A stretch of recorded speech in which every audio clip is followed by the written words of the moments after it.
Dans cette vidéo, nous allons voir quel langage de programmation vous devriez apprendre en 2020. C'est une question très importante. Chaque langage a ses propres caractéristiques et permet d'effectuer certaines tâches.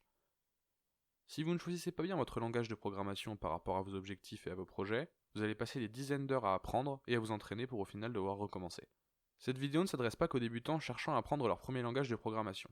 Si vous voulez étendre vos connaissances et apprendre de nouvelles technologies, certains conseils pourraient être vraiment utiles. Commençons maintenant.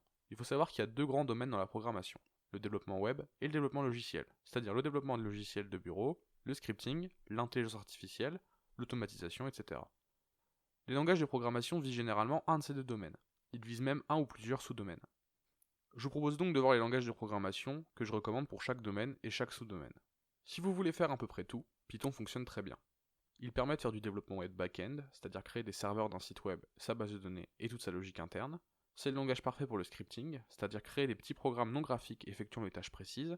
Il est extrêmement utilisé dans l'intelligence artificielle, et on peut même créer des applications de bureau ou des jeux. Python est extrêmement polyvalent. C'est pour cette raison qu'il est le langage de programmation le plus utilisé au monde.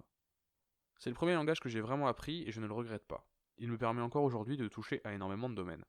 J'ai besoin d'une IA, Python. Un script pour envoyer un email, Python. Un petit serveur web pour tester, j'utilise aussi Python. Si vous commencez la programmation et que vous ne savez pas vraiment où aller, je vous recommande sérieusement Python. Son seul souci, c'est qu'il ne permet pas de faire du développement web front-end, c'est-à-dire créer le design, les animations et le rendu d'un site web. J'ai parlé tout à l'heure des langages de programmation qui permettaient de faire du front-end. Voici JavaScript. C'est un langage de programmation très connu, et il y a une très bonne raison. C'est le seul qui permet de créer du contenu dynamique sur une page web. Je m'explique.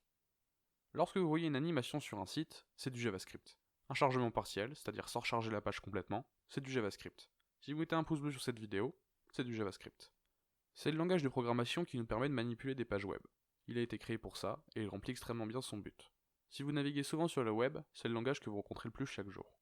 Il n'y aurait pas Google, YouTube, Facebook ou mon site, le blog du codeur, s'il n'y avait pas JavaScript.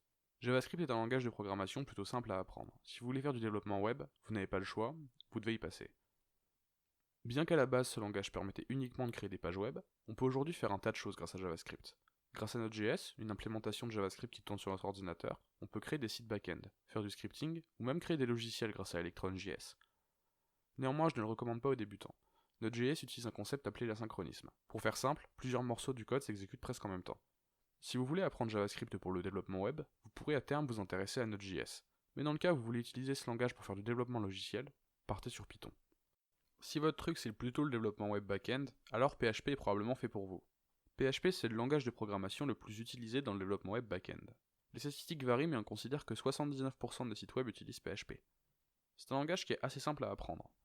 Son système assez particulier fait que l'on peut écrire du PHP et du HTML dans le même fichier, ce qui simplifie vraiment le développement pour les débutants. Honnêtement, si vous débutez dans la programmation web et que vous voulez créer un site, je vous recommande PHP sans hésiter. Beaucoup de gens critiquent ce langage, il est vieux, un peu bizarre. C'est vrai, mais il est aussi idéal pour débuter. C'est le langage que j'ai utilisé pour apprendre la programmation web du côté back-end. Même si je maîtrisais déjà Python, je m'étais jamais aventuré de ce côté-là avec. Et je dois bien avouer que ça m'a bien servi. Il a vraiment facilité les choses et j'ai progressé très rapidement. Lorsque les gens cherchent à apprendre un nouveau langage de programmation, on leur conseille souvent le langage Java. Aujourd'hui, j'essaie de vous convaincre que Java n'est probablement pas une bonne solution. Java est un langage utilisable dans tous les domaines, un peu comme Python. Il était utilisé à une époque pour créer des sites web avec Spring, on l'utilise aussi pour développer des logiciels de bureautique ou même des jeux vidéo. La vérité, c'est que Java est en train de mourir. L'entreprise qu'il gère, c'est-à-dire Oracle, est en train de se rediriger vers d'autres sources de revenus. Et oui, c'est un langage qui est propriétaire. Alors, on pourrait se dire que je suis pas légitime pour parler de business en tant que développeur, mais il faut bien comprendre quelque chose. C'est qu'à côté de mon taf de développeur, je suis investisseur. Et comme beaucoup de gens derrière moi, j'ai analysé les fondamentaux de l'entreprise Oracle et ses sources de revenus sur les derniers quarters. Et il s'avère que globalement, le langage Java n'est pas une bonne source pour eux et qu'ils sont peu à peu en train de l'abandonner vers d'autres sources plus profitables. Ils sont en train de transitionner en termes de revenus. Donc il est important de comprendre ça, parce que Java c'est un langage propriétaire. Donc Oracle gagne de l'argent avec ça. J'ai appris Java il y a quelques années pour coder sur Minecraft. Sincèrement c'était un enfer. On écrivait des centaines de lignes de code, il y avait beaucoup de protocoles à suivre, et c'est un langage qui est globalement très dogmatique, c'est-à-dire qu'on n'écrit pas les choses de manière intelligente, on les écrit parce que c'est comme ça qu'elles doivent être faites. À moins que vous n'ayez un projet qui demande spécifiquement Java, typiquement comme moi dans mon cas Minecraft, je ne recommande pas. Depuis le début de cette vidéo, je parle beaucoup des langages web et de scripting. Je n'ai pas profondément expliqué comment est-ce qu'on pouvait développer des logiciels de bureau, même si j'ai expliqué que Python et Node.js permettaient partiellement de le faire. J'ai aussi expliqué que Java était probablement à éviter. C et C++ sont les deux derniers langages encore beaucoup utilisés qui appartiennent à la famille des langages compilés. Cela signifie que le code est directement sauvegardé en binaire au lieu d'être interprété à chaque fois. De ce fait, ces langages sont beaucoup plus rapides mais aussi beaucoup plus difficiles, avec des concepts comme la gestion de mémoire ou les pointeurs. C par exemple est le langage utilisé pour Windows, macOS ou Linux. C++, c'est probablement le langage de vos jeux vidéo, et du navigateur que vous utilisez. Il est extrêmement complexe d'expliquer la différence entre les deux. C++ c'est un superset de C, c'est-à-dire une version avec plus de fonctionnalités. Elle n'est pas meilleure pour autant, elle fonctionne juste différemment. Je ferai une vidéo sur la différence entre les deux. Néanmoins, il y aura beaucoup de liens dans la description qui vous expliqueront cela, et ça vient de mes articles de blog. Il y aura un lien pour vous expliquer pourquoi choisir C++, un lien avec la différence entre les deux, il y aura des liens sur d'autres langages. J'espère que cette vidéo vous a plu. J'ai essayé de vous expliquer quel langage vous devriez apprendre en 2020. Il en existe plein d'autres, puisqu'il existe environ 600 langages référencés et beaucoup utilisés dans le monde, mais je pense que ces langages sont les principaux. Ce sont ceux qui vont vous permettre de faire beaucoup de choses. Globalement, ces langages-là vous permettront de taper tous les grands domaines de la programmation. Si vous voulez vous intéresser au web, on a vu que PHP et JavaScript étaient utiles. Si vous vouliez un peu tout faire, Python fonctionne très bien.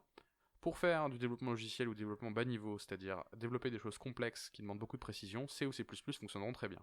Et pour Java, encore une fois, j'ai une opinion qui est un petit peu tranchée là-dessus, mais je le recommande vraiment pas. N'hésitez pas à vous abonner à ma chaîne, n'hésitez pas à mettre un pouce bleu. Si vous avez des questions, c'est dans les commentaires, et bien évidemment, allez voir mon blog.